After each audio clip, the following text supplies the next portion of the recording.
La mente de Cristo, hoy en nuestra tercera predicación sobre la mente de Cristo. Dios nos viene hablando hace un par de semanas acerca de cómo luchar, cómo enfrentar esos pensamientos que a veces nos llegan inesperadamente.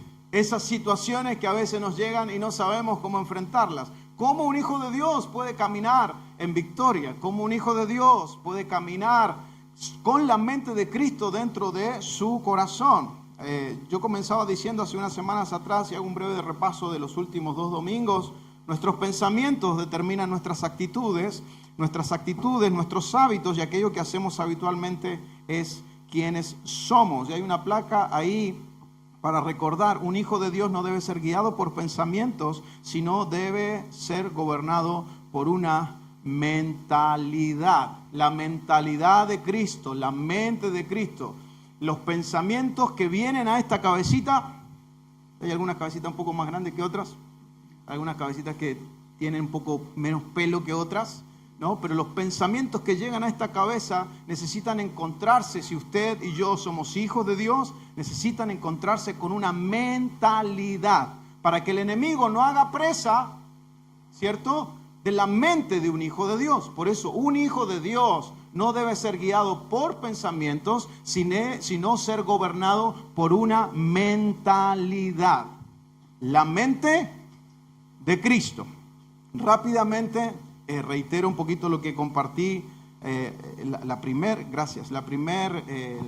prédica. Un pensamiento es un proceso mental voluntario e involuntario que desarrolla un individuo de su entorno, de los demás o de él mismo, mientras que una mentalidad es una configuración mental de una persona. Por eso, 2 de Corintios, Pablo, hablando a los corintios, dice lo siguiente, 2 de Corintios capítulo 10, versículo 3 al 5, pues aunque andamos en la carne, no militamos según la carne, porque las armas de nuestra milicia no son carnales, sino poderosas en Dios para la destrucción de fortalezas. Versículo 5, derribando argumentos y toda altivez que se levanta en contra del conocimiento de Dios y llevando cautivo todo pensamiento a la obediencia de Cristo. Llevando cautivo, es decir, agarramos todo el pensamiento que quiere gobernarnos y lo llevamos a la cruz de Cristo. Es decir, lo que estoy pensando, ¿está obedeciendo al Señor o no? ¿Estoy honrando la palabra de Dios con aquello que estoy pensando? Y ese pensamiento a veces no se queda ahí, sino que se desarrolla como un hábito y después parece que nos tiramos los pelos diciendo: ¿por qué estoy haciendo lo que estoy haciendo? ¿Por qué me comporto como me estoy comportando? Y no me mire con cara de santo, porque yo sé que todos los que estamos aquí no hemos mirado al espejo o no hemos encontrado en situaciones diciendo: ¿por qué hice lo que hice? ¿Por qué hablé lo que hablé? ¿Por qué solté esa palabra? ¿En qué momento? ¿Qué estaba pensando? Que dije o hice o mencioné tal cosa. Salomón, quien escribió los Proverbios, también lo declara así en Proverbios 23:7, porque cuál es el pensamiento en su corazón, tal es él.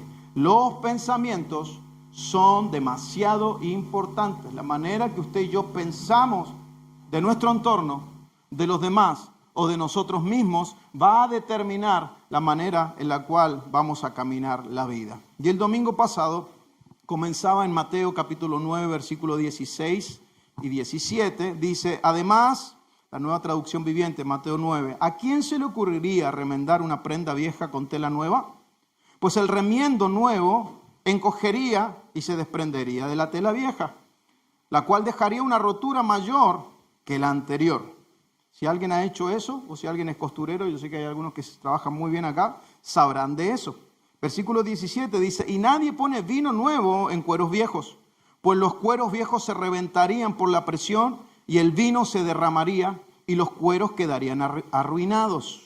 Y aquí está el punto para nosotros que fue el domingo pasado. El vino nuevo se guarda en cueros nuevos para preservar a ambos.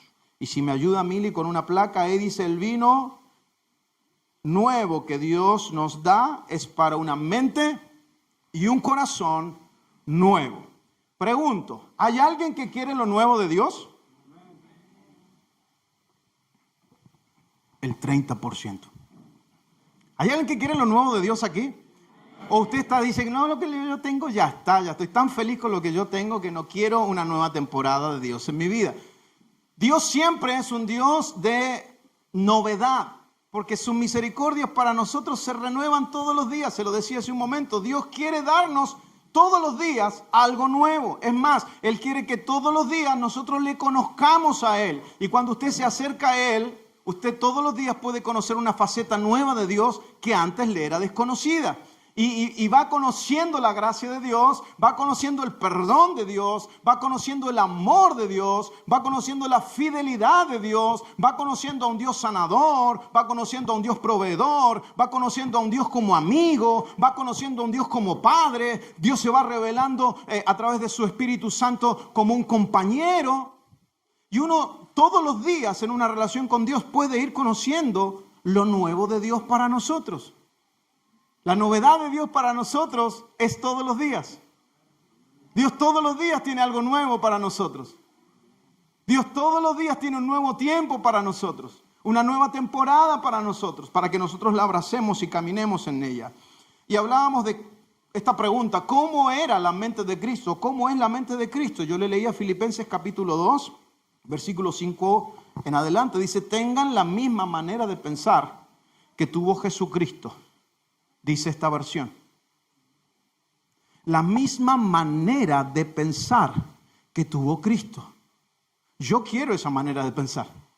Yo necesito esa manera de pensar. ¿Cómo pensó Él? ¿Cómo piensa Él? ¿Cómo se movió Él? ¿Qué le motivaba? ¿Qué lo hacía frenarse? ¿Qué lo hacía pensar acerca de las personas? ¿Cómo Él pensaba? ¿Cómo Él se movía? Dice, aunque Cristo siempre fue igual a Dios, dice esta versión, la TLA, no insistió a esa igualdad. Al contrario, versículo 7, renunció a esa igualdad y se hizo igual a nosotros, haciéndose esclavo de todos. Como hombre se humilló a sí mismo y obedeció a Dios hasta la muerte y murió clavado en una cruz. La mente de Cristo. Hablamos acerca de dos maneras de pensar de nuestro Señor Jesucristo el domingo pasado. La número uno fue una mentalidad de propósito. Jesucristo vivió con propósito en esta tierra. Llevó a cabalidad el plan original del Padre. Él sabía que venir a esta tierra no era para venir a hacerse una vida. No era para venir a decir, bueno, ¿cuántos terrenos tengo? ¿Cuántos vehículos voy a tener a mi nombre? ¿Cuántas propiedades voy a tener? ¿Cuántos amigos voy a tener? Che, ¿será que el día que yo muera la gente va a ir a mi funeral? ¿Cómo hago para llegar a fin de mes? Cuestionamientos y preguntas que muchos de nosotros nos hacemos. ¿Cómo le ayudo a aquel que está pasando por una circunstancia difícil? Por ahí sí ya comenzamos a pensar de la manera que Cristo pensó. Pero Él no vino a hacerse una vida a esta tierra.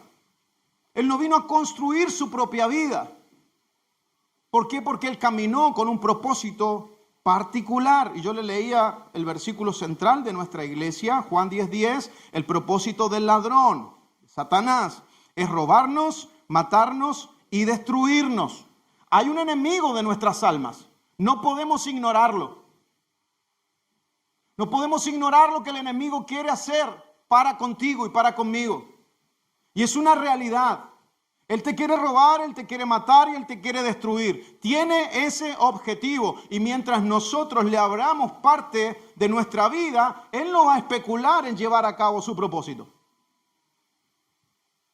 Él no va a decir, che, no sé, me cae tan bien, Víctor, que no sé, capaz que lo pienso. No, yo le abro la puerta y Él va a entrar directamente a tratar de cumplir su propósito. Pero, diga conmigo, pero. Mira el que está al lado suyo con una sonrisa y dice, pero vino Jesucristo. Gracias a Dios que vino Él. Gracias a Dios que Él dijo, Padre, yo voy a ir, yo me voy a vender a tu plan. Vino Él y dijo, el enemigo tiene un propósito, pero yo también tengo un propósito. Y ese propósito es darte una vida y una vida en abundancia. Gracias a Dios que vino Jesucristo. Gracias a Dios que Él se vendió al propósito de Dios. De la misma manera, tú y yo tenemos un propósito. De la misma manera, no somos producto de una casualidad. Y el deseo de Dios es que caminemos en base al propósito que Dios determinó para nosotros. Hay una placa ahí rápidamente que recordamos. Dios pensó en un propósito y luego te creó. Tienes propósito único y particular. No hay nadie más en esta tierra que pueda llevar a cabo el propósito de Dios para tu vida. Como a veces nosotros nos perdemos con tantas cosas que no tienen tanto valor y lo que menos entendemos es cuál es el propósito de Dios para mí. ¿Te has preguntado alguna vez? Si no, quizás esta es una buena noche. ¿Cuál es el propósito de Dios para mí?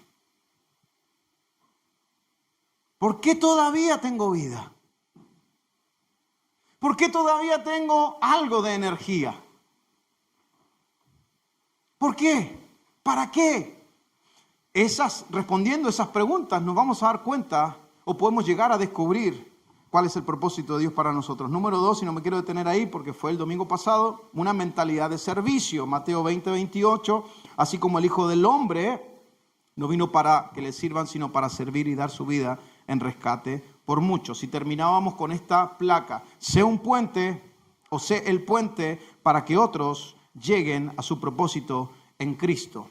No sé si se recuerda, pero yo le hice soltar lo que tenía en sus manos y le hice hacer esto, servir y dar. Haga conmigo ese ejercicio, si desea hacerlo, por favor, servir y dar.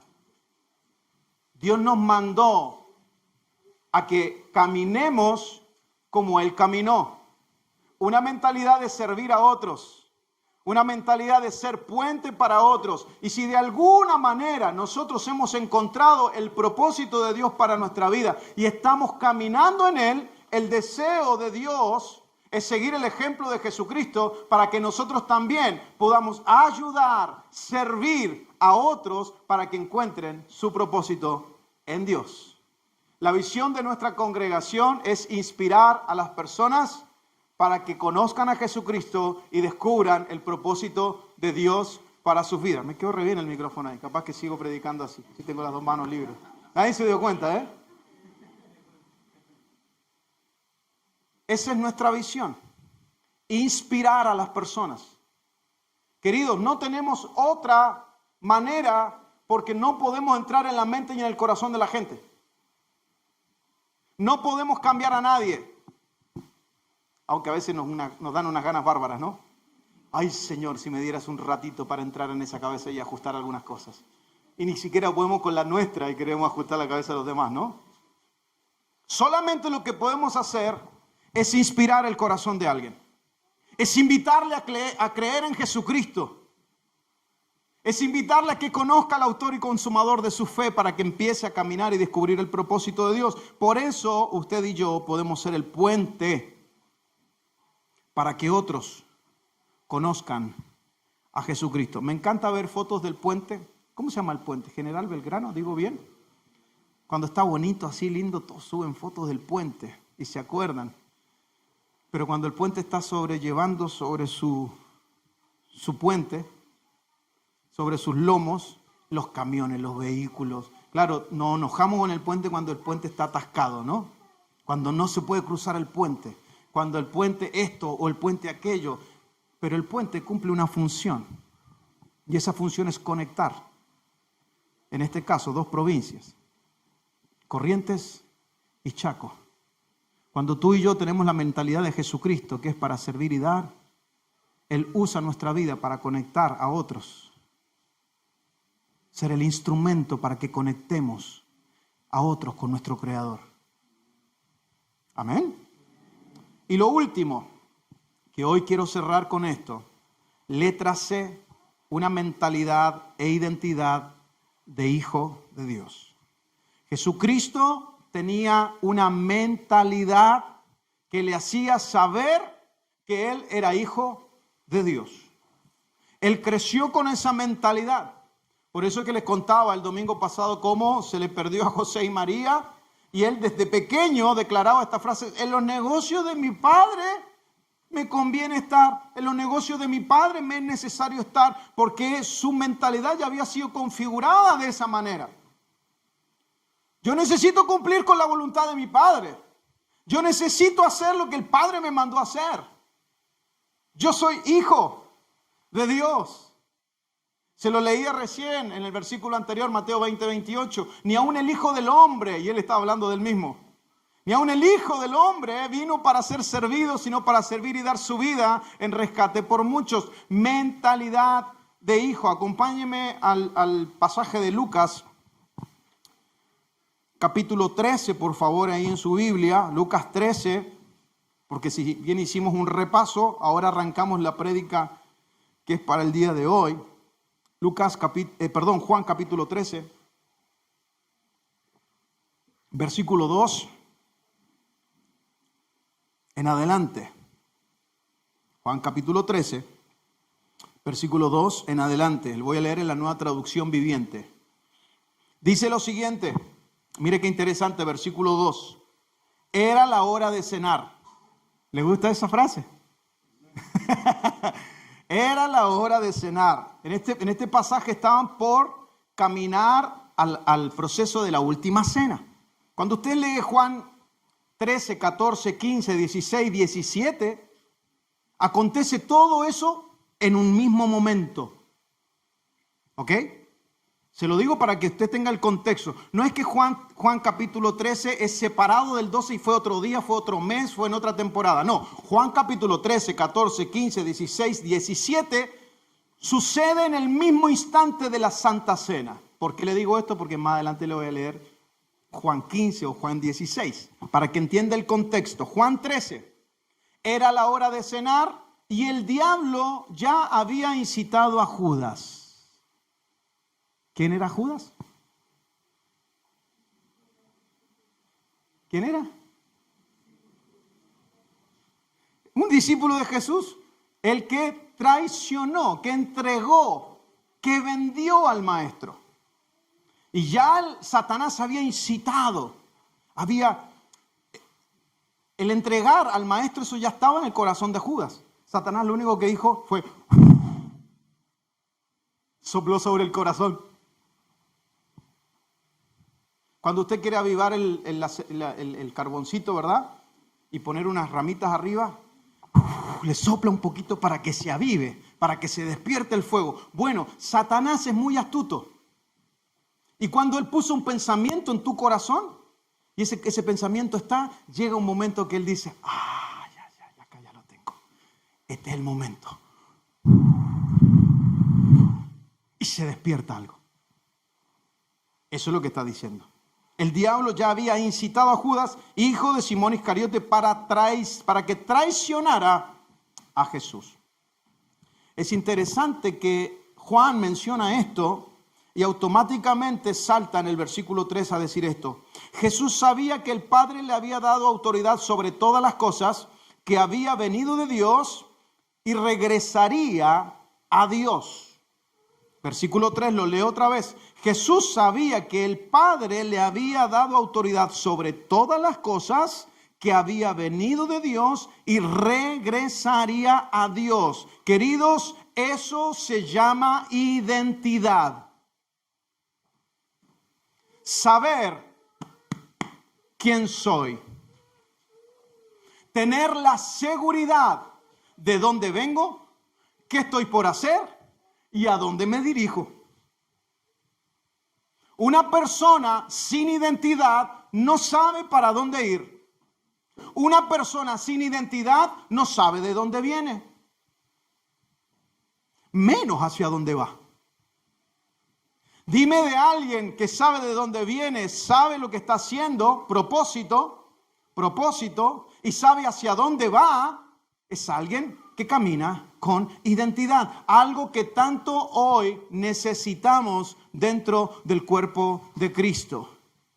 Saber para qué estoy, qué es lo que tengo que hacer, de dónde vine y hacia dónde voy. Y no le estoy diciendo hoy que mire su DNI para que reconozca su apellido, ¿ok? Pues yo tengo apellidos, yo sé de dónde tengo que ir entonces a mirar, pastor, mi linaje humano. No, le estoy hablando de un linaje espiritual. Jesucristo sabía quién le había enviado a la tierra, qué tenía que hacer y hacia dónde se dirigía. ¿Ok? Eso es el versículo 3 de Juan capítulo 13. Después del versículo 3 viene el versículo 4. Y dice así que, diga conmigo, así que. Dígale a su vecino, así que. Se levantó de la mesa, se quitó el manto, se ató una toalla a la cintura, sigue, y echó agua en una palangana.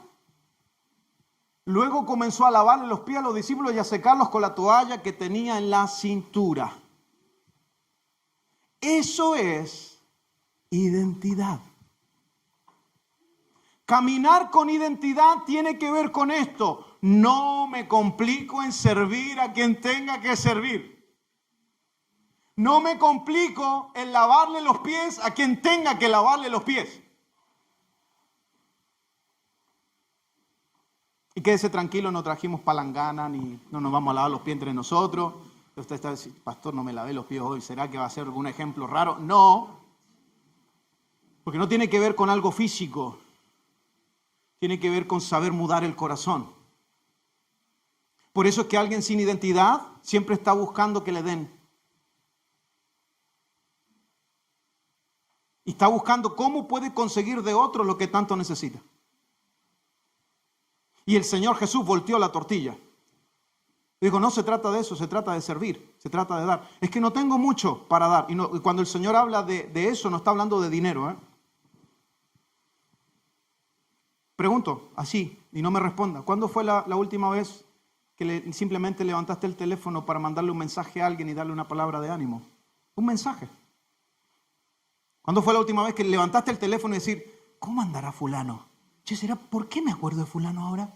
¿Por qué? Vi a una persona que me hizo acordar de fulano y ¿por qué me estaré acordando de él? Che, le voy a mandar un mensaje. Simplemente para decirle, ¿todo bien? Hace rato que no te veo. ¿Cuándo sale el café? Y pagás vos.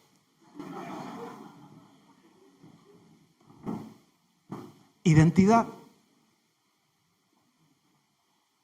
Van a venir muchas voces a nuestra vida tratando de distorsionar nuestra identidad. Por eso es tan importante que cuando nuestros niños que están acá arriba, nosotros podamos usar bien nuestras palabras para con ellos. Hay una generación que creció escuchando a sus padres diciendo, sos un tonto, sos un inútil, no haces nada bien. Porque a veces la educación le decía que si no era bueno para matemática y no sé si se usa acá en Argentina, pero en mi país se usaba esta frase que los que eran buenos le decían los Mateos. El re Mateo se usaba en Chile, que era bueno para todo, matemática, lenguaje, historia. Lo único para que no era bueno los Mateos es para la educación física. Pero para todo lo demás eran extraordinarios, pero para educación física no le pegaban a nada. Ahí simplemente el profe le tenía consideración porque en todo le iba bien, entonces para que no le fuera tan mal, porque era el grosso del curso, ¿no? Le ponían igual un 10. Y le decían al Mateo, bueno, vos no vas a correr, vos vas a sacar cuenta de cuánto se demora el otro, ¿viste? ¿Cuál es el más rápido? Y ahí está el Mateo sacando cuenta, ¿no? Entonces por eso le ponían una buena calificación. Pero los que no éramos Mateo, y tratábamos de ahí de hacer matemática y fuego de acá, salía humo de la cabeza tratando de entender un poquito de la materia, nos iba mal. Y por ahí algunos escuchaban a sus padres decir, no, saliste como tu papá, era grosso, según él, ¿no?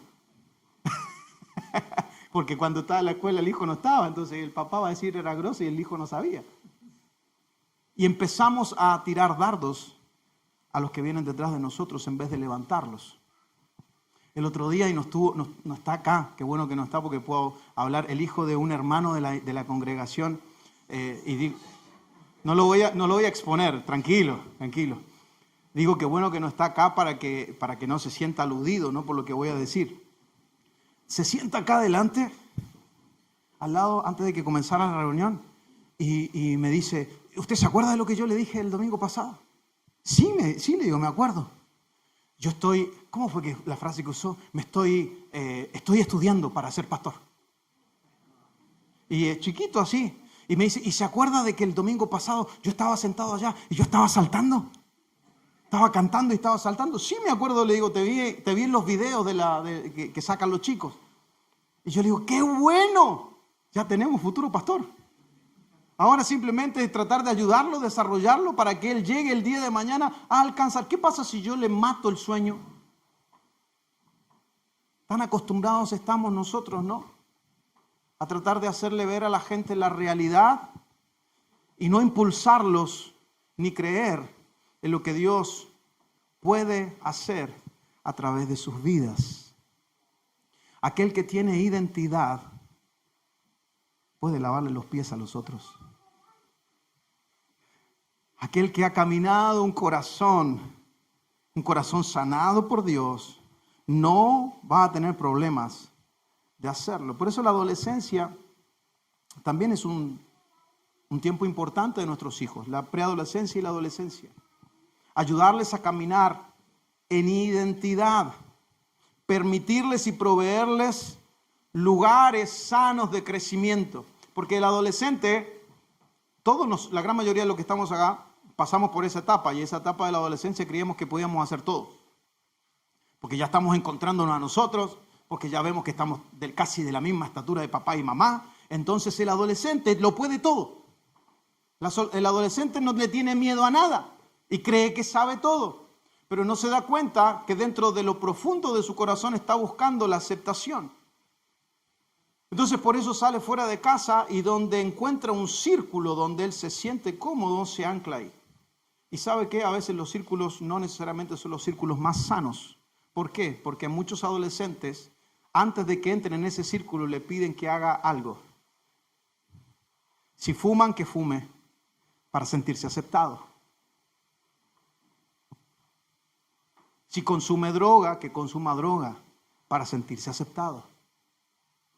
Por eso es tan importante para nosotros poder acompañar a nuestros adolescentes. Y ya de adultos, niño, preadolescente, adolescente, joven, adulto, nos encontramos a veces con muchas situaciones dentro de nuestro corazón que necesita crecer la identidad de Cristo dentro de nosotros.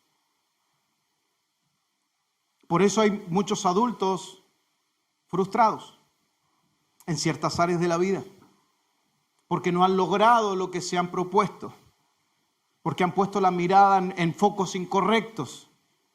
Y lo que Dios desea a través de su palabra el día de hoy es afirmar esas áreas débiles de tu corazón. Él caminó en identidad. La identidad es saberse profundamente amado por Dios. Esa es la verdadera identidad. ¿Sabes por qué? Porque nosotros no vamos a encontrar identidad en el que está al lado nuestro. ¿Conoces al que está al lado tuyo? ¿Le amás? ¿Cuánto le amás? ¿Mucho? ¿Más o menos? ¿O ni siquiera no le estoy conociendo? ¿Lo querés? Los hombres sobre todo sienten, lo amo, no sé qué le decir que le amo si está al lado mío. ¿Lo querés? ¿Lo apreciás? ¿Lo considerás? ¿Lo respetás? El que está a nuestro lado no nos va a proveer de identidad. El que camines una facultad durante 4 o 5 años y llegues a término y recibas tu título de ingeniero, ¿verdad? Amén. Amén, dice. Amén. Y que saque el título y vamos todos a sacarle fotos ese día, ¿no? Yo el otro día le decía a un chico de acá, jugando al fútbol, le digo, ¿cuántos años te quedan para terminar derecho, abogacía? 2 años. Bueno, ahí te voy a esperar, le digo, no me voy a meter en problemas hasta 2 años más. Entonces, cuando vos ya te gradúes, te titules, ya voy a tener abogado en caso de, ¿no? Vas a tener ese título, pero eso no te da identidad. Vas a tener la casa, ¿alguien dice amén? Pero eso no te va a dar identidad. Vas a tener el vehículo que tanto deseas, pero eso no te va a dar identidad. Vas a tener hijos, si todavía no los tenés, y eso no te va a dar identidad, aunque salga igualito a vos. no te va a dar identidad. El servir en una iglesia no te da identidad. El ser un servidor no te da identidad. El ser pastor no te da identidad. El ser apóstol, el ser músico no te da identidad. El único que puede saciar lo más profundo del ser humano es Jesucristo. En Él nosotros podemos tener identidad. Alguien que camina en identidad se sabe profundamente amado por Dios y pone toda su confianza para la vida y la eternidad en Cristo. Por eso cantábamos hace un momento que Él lo llena, Él lo suple, Él me satisface. ¿Cómo decía la adoración? Solo tú me satisfaces. ¿Cuántos de los adultos que estamos aquí hemos tratado de buscar satisfacción en algo que no lo hemos encontrado? Levánteme la mano y sea sincero conmigo. En una relación, en el dinero, en el trabajo, en el matrimonio, y no nos hemos encontrado saciados. ¿Sabe por qué? Porque dentro del ser humano, todos los que estamos sentados aquí hoy tenemos algo en común. Lo único que puede saciar el ser más profundo, la necesidad más profunda en el corazón, se llama Jesucristo. Solo Él lo puede hacer. Solo Él puede saciar el corazón. Estábamos en un hogar de vida esta semana muy lindo y nos comentaban cómo el Espíritu Santo está obrando dentro de esa casa. Cómo el Señor se está moviendo dentro de ese hogar. ¿Por qué? Porque Él tiene esa capacidad. Juan 10:10, dar vida y vida en abundancia. Cuando le abrimos el corazón, Él comienza a llenarlo todo en todo. Por eso es que vos no necesitas una religión. Vos necesitas a Cristo. Solo Él lo puede hacer. Tengo dos placas aquí. ¿Quién tiene identidad? No tiene problema en soltar el manto y tomar la toalla. Jesucristo sabía de dónde venía, sabía que Él le había enviado y hacia dónde iba. Entonces dice, así que se levantó de la mesa, tomó agua en un recipiente, en una palangana, puso agua ahí, se sacó el manto y tomó la toalla. Mucha gente, cuando conoce al Señor, quiere el manto, porque el manto significa autoridad. Quiere el título. Díganme ingeniero, y no estoy mandándote al frente, ¿no? Díganme así, díganme esto, llámenme de esta manera. Y yo no tengo ningún problema con eso. Si usted está estudiando, gloria a Dios, que Dios le use en el área donde el Señor lo llamó y ojalá sea el mejor, porque el Señor lo llamó a ser cabeza, a ser bendición. Pero si usted pone su identidad en eso, tarde que temprano va a tener problemas. Entonces Jesús sabía eso y soltó el manto y agarró una toalla. La toalla significa servicio. Y comenzó a lavarle los pies a sus discípulos. Siguiente placa, quien tiene la mente de Cristo, le lava los pies aún a los que le van a traicionar. Comenzaba diciendo el pasaje, versículo 2, que Satanás ya había incitado el corazón de Judas para entregar a Jesús. Y Jesús sabía que Judas lo iba a entregar. Imagínense a Jesús lavando los pies y de repente llega Judas. No, vos no te voy a lavar porque vos sos un traicionero. Yo sé lo que vos vas a hacer. El Espíritu Santo me reveló. A vos no te lavo los pies. No, lo incluyó a Judas. Y capaz que le lavó los pies bien lavado. Como que para que nunca más no se los lave. Porque quien tiene la mente de Cristo le lava los pies aún a los que le van a traicionar. No te compliques con lo que te van a traicionar. Tranquilo. Escuché algo por ahí en alguna oportunidad. Los Judas se ahorcan solos. Tranquilo con los Judas.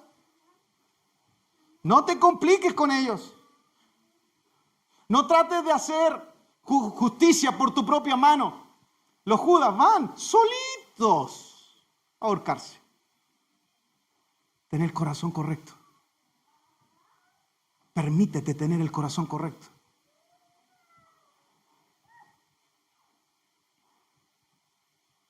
Mentalidad e identidad de hijo. Siguiente. Mentalidad movida con pasión. Ariel, ¿me podrías ayudar? Mentalidad movida a compasión. Hago un repaso rápido. Lo primero que les comenté domingo pasado, mentalidad de propósito, mentalidad de servicio. Acabamos de ver mentalidad e identidad de hijo. Y tengo dos más. Mentalidad movida a compasión. Compasión es lo voy a leer así como lo tengo, es la identificación ante los sufrimientos de alguien más, lo que provoca un ferviente deseo de actuar para evitar dicho sufrimiento. Eso es compasión. No es lástima. ¿Ok? Ay, pobrecito. Ay, pobrecita, mira lo que está pasando. Que Dios lo ayude. Que Dios tenga misericordia. La compasión es ver el sufrimiento de alguien más y estar diciendo, ¿qué puedo hacer yo para evitar ese sufrimiento?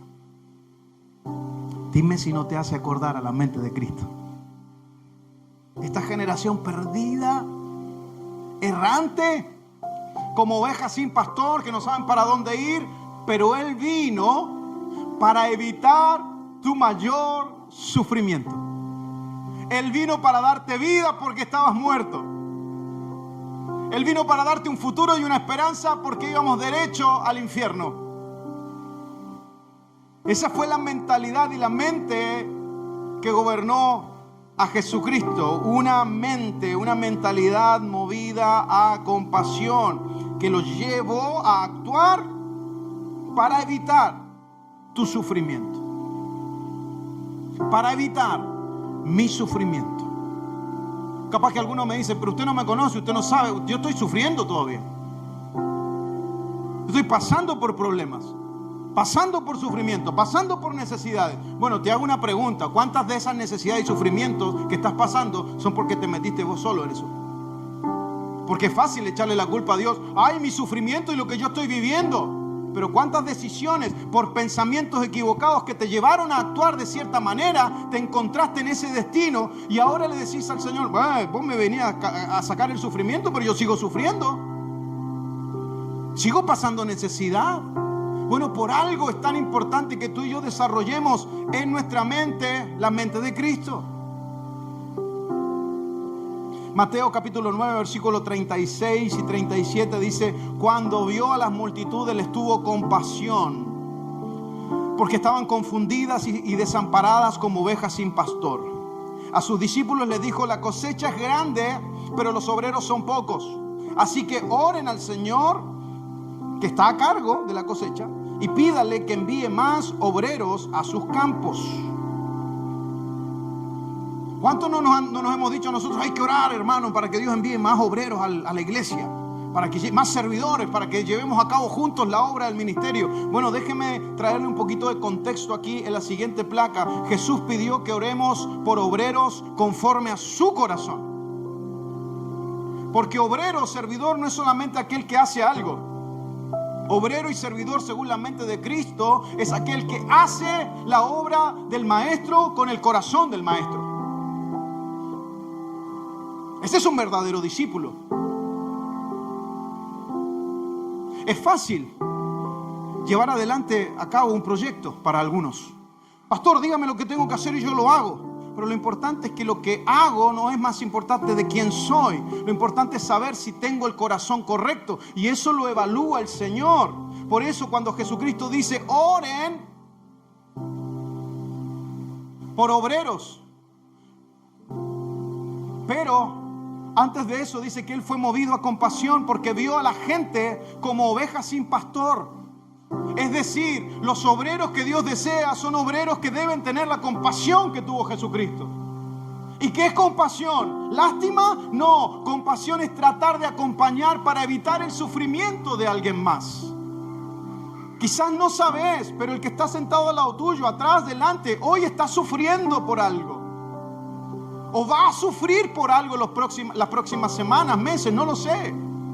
¿Qué puedo hacer yo que tengo la mente de Cristo para tratar de acompañar el sufrimiento de alguien más? No es cualquier tipo de servidor, es un servidor que evita el sufrimiento de otros, no bajo manipulación,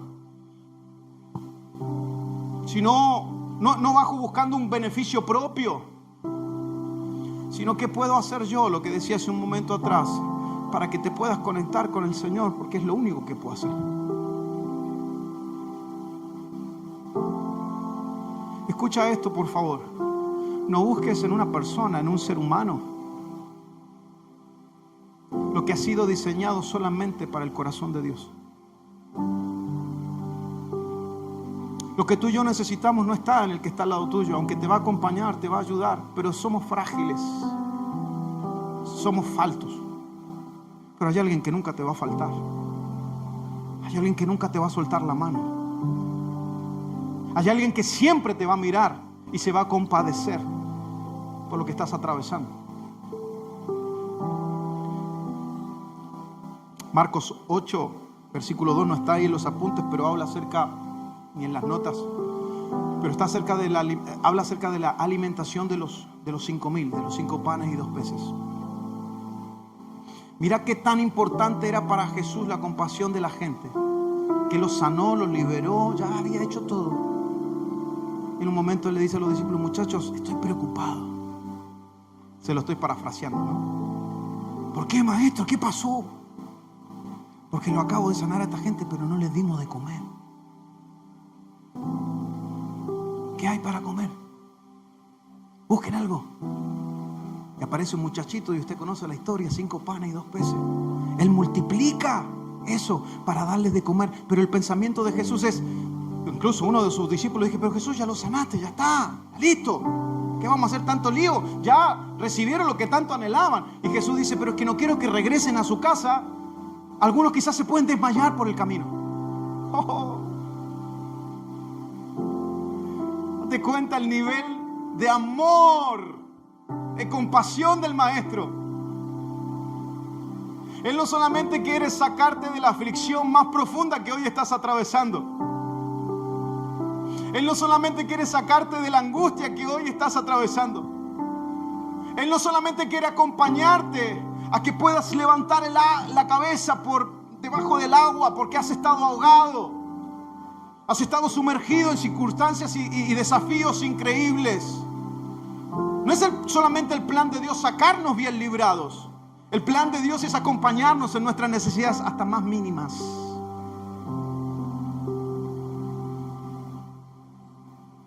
Y Él hizo una multiplicación de aquellas que hasta el día de hoy nos acordamos. Permitámonos desarrollar en nosotros el corazón compasivo de Cristo. Cuando morimos a nosotros mismos y permitimos que Él viva en nosotros, automáticamente la mente de Cristo comienza a desarrollarse en la vida de aquellos que lo hacen. Es un desafío. Y última, una mentalidad amorosa.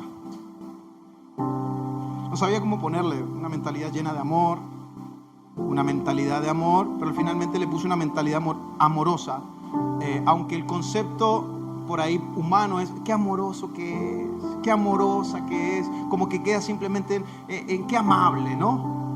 Pero la mentalidad que gobernó Jesús, que gobernó a Cristo Jesús, fue una mentalidad llena de amor. Juan capítulo 13, versículos 4 y 5. Ya lo acabo de leer, lo vuelvo a repetir. Así que se levantó de la mesa, se quitó el manto y se ató una toalla a la cintura y echó agua en un recipiente. Luego comenzó a lavarle los pies a los discípulos y a secarlos con la toalla que tenía en la cintura.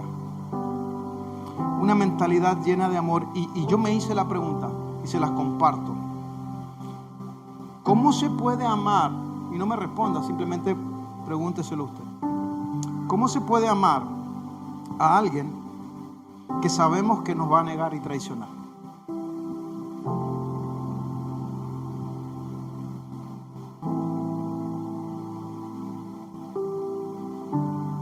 Es más, si alguno dice: es que yo no sé si me va a traicionar, bueno, entonces le cambio la pregunta. ¿Cómo se puede amar profundamente a alguien que te traicionó?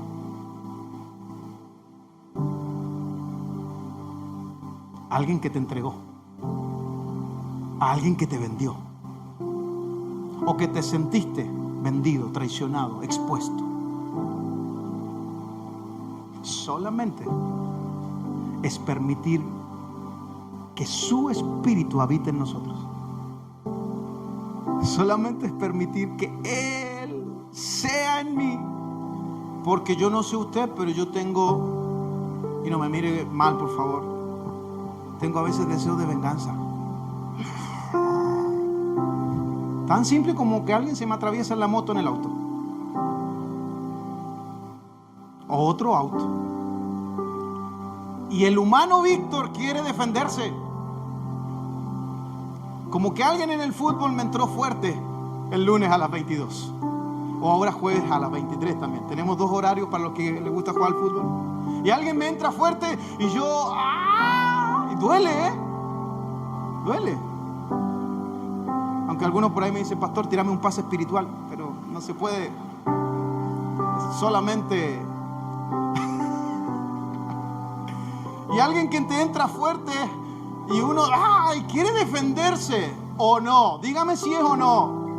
No, todos ustedes son todos espirituales y todos santos, ¿verdad? Nadie quiere responder a algo que no está de acuerdo. O simplemente un desacuerdo. ¿De qué color es esa pared? Azul. No, es gris. No, es azul. Y empieza el conflicto. A vos te faltan lentes, ¿verdad?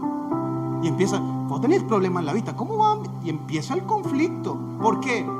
Porque queremos tener la razón. ¿Cómo desarrollamos el amor genuino de Dios? Juan 15. Y aquí le leo Juan 15 que hace rato le leí Juan 13. Bien, esto es en el mismo momento, en la misma charla. Después de haberle lavado los pies a sus discípulos. Están en el mismo momento, en la misma escena.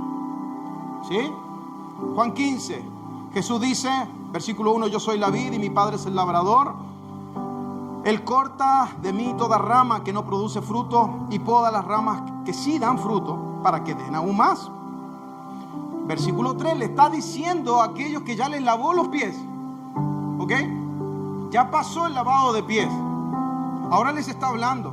Dice, ustedes ya han sido podados y purificados por el mensaje que les di.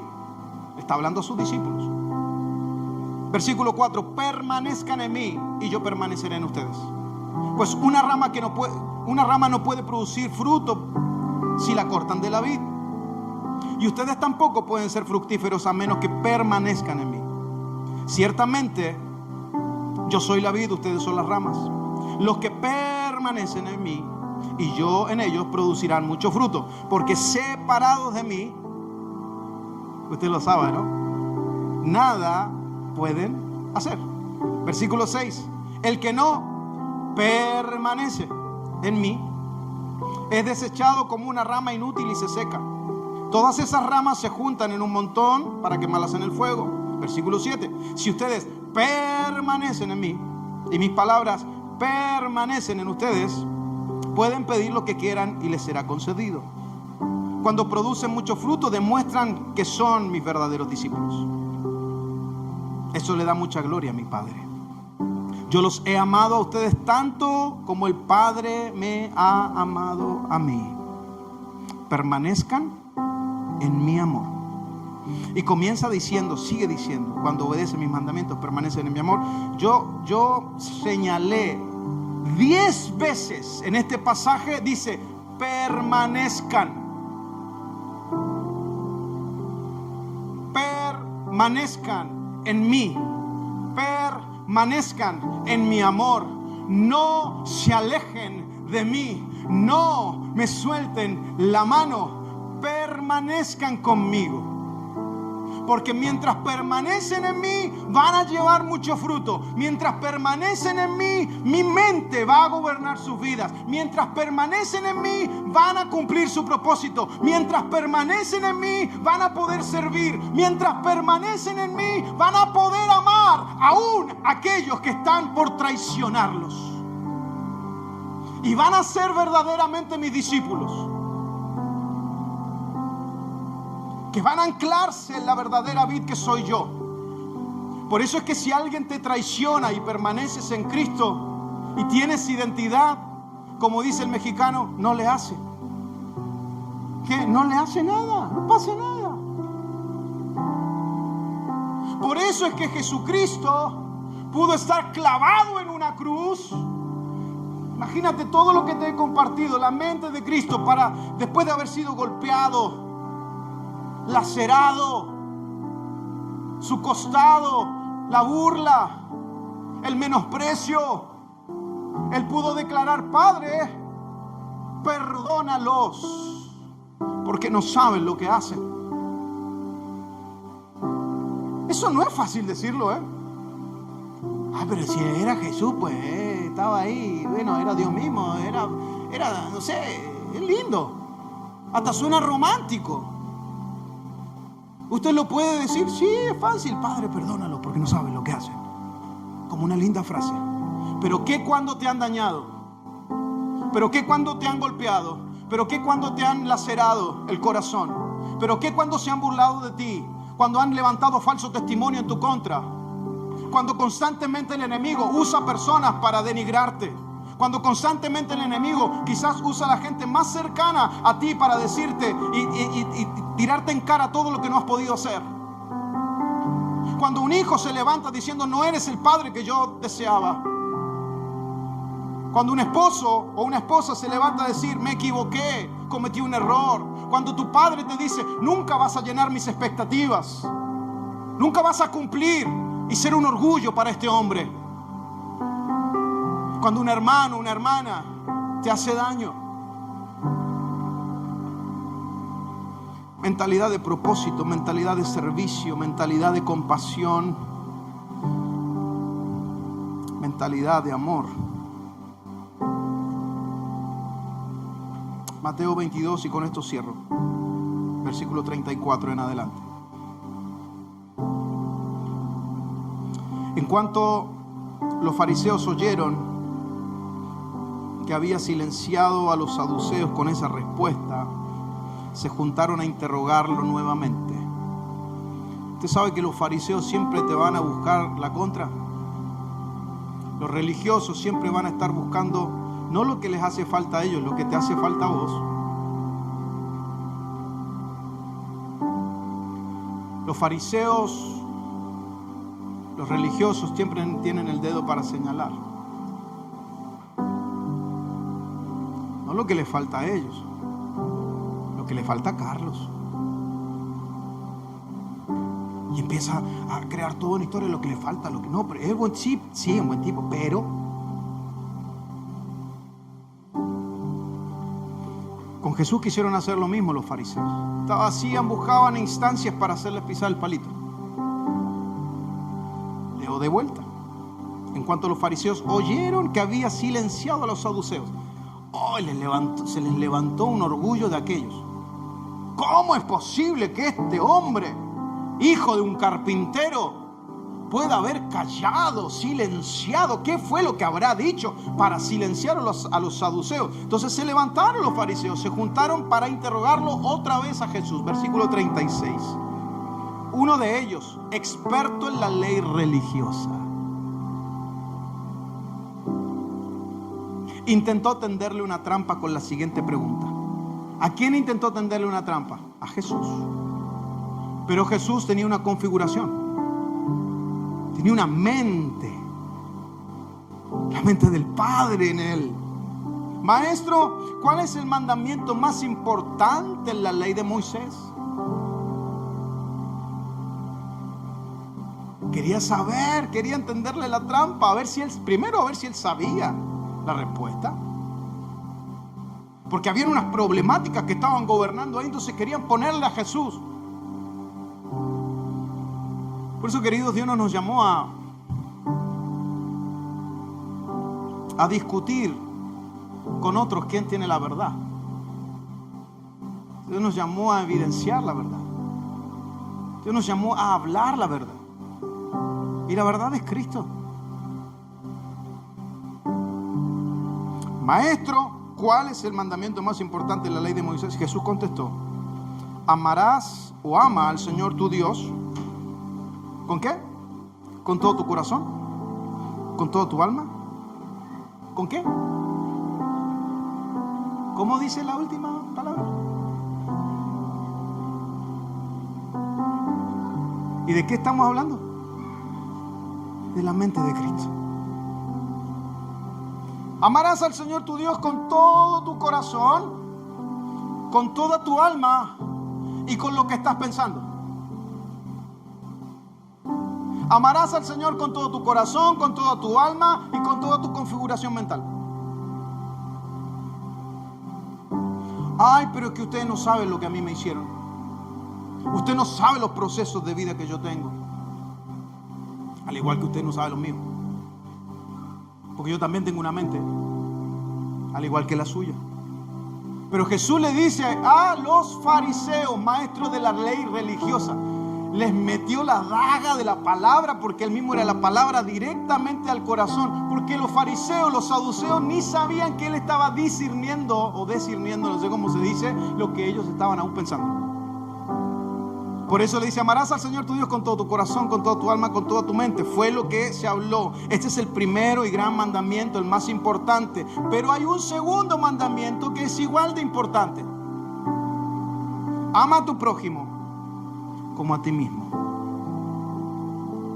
Toda la ley y las exigencias de los profetas se basan en estos mandamientos. Hay gente que no tiene problema de amar a Dios con todo el corazón, con toda la alma y con toda la mente. Pero le dice al Señor, pero no me pidas que lo ame como yo te amo. No me pidas que le ame a Él de la manera que vos querés que yo le ame. Yo no tengo problemas con vos, Dios. Yo te amo. Vos me amás, sí, listo, ya está. Dejémoslo ahí, lo podemos dejar ahí nomás. Pero Jesús dijo, ama a tu prójimo como a ti mismo.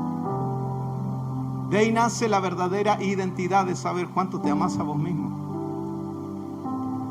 Si tienes identidad, te sabes amar a vos mismo. Porque sabes que esa identidad no viene ni siquiera de tu sangre, de tu linaje, de dónde vienen tus padres, sino que ese linaje espiritual viene directamente de Dios.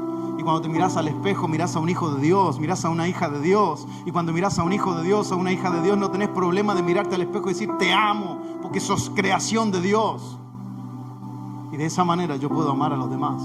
Póngase de pie y cierro con esta frase última.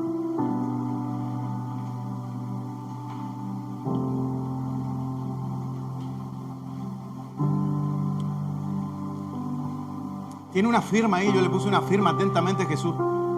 Yo cuando alguien dice una frase o pinta un cuadro, pone la firma ahí. Ámense unos a otros como yo los he amado. Sigue diciendo después Juan 15, en esto conocerán que son mis discípulos. ¿En qué? En el amor que se tienen los unos para con los otros. ¿En qué conocerán los que no le conocen al Señor? ¿Por lo capos que somos cantando? ¿Por el conocimiento y la sabiduría que tenemos? Quizás por el salón tan lindo que entre semana funciona como gimnasio y el domingo es un salón de reunión. ¿Por eso? ¿Por el conocimiento y la sabiduría que tenemos? ¿Por el dinero que cargamos en el bolsillo? No, por el amor que tenemos los unos para con los otros. Cierra sus ojos un momento y pido a los músicos que pasen para cerrar este tiempo. Hemos tenido 3 domingos donde el Señor nos viene hablando cada vez de una manera diferente, distinta, pero el contexto es el mismo. Que nuestra mente responda a las circunstancias como Jesucristo lo hizo. Que podamos realmente decir como dijo Pablo, ya no vivo yo, sino que Cristo vive en mí. Y lo que vivo, lo vivo en la fe del Hijo de Dios. Quizás hoy estás aquí y al igual que yo, te sentís que te falta mucho. Te falta mucho para conocer mi propósito. Estoy recién en pañales conociendo lo que Dios quiere para mí. Necesito caminar en servir a los demás. Necesito caminar en tener compasión con los otros. Necesito caminar en saber quién soy, en esa identidad dentro del corazón.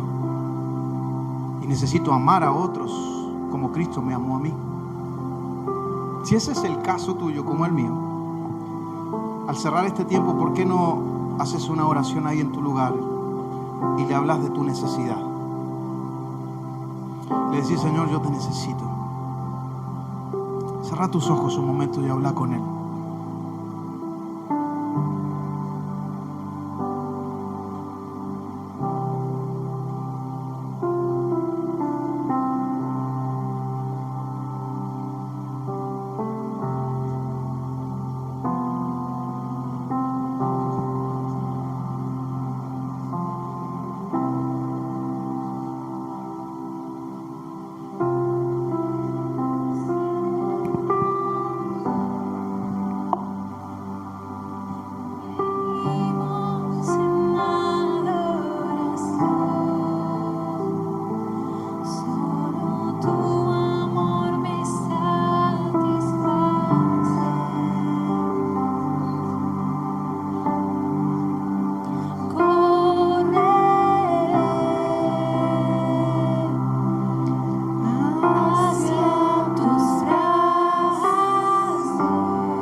Esta adoración. Cielos venimos en adoración. Solo tu amor me satisface. Solo tu amor me satisface.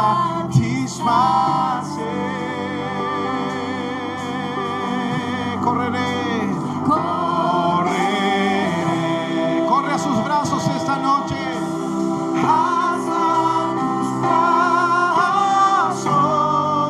Declara: a salvo estoy en tu amor.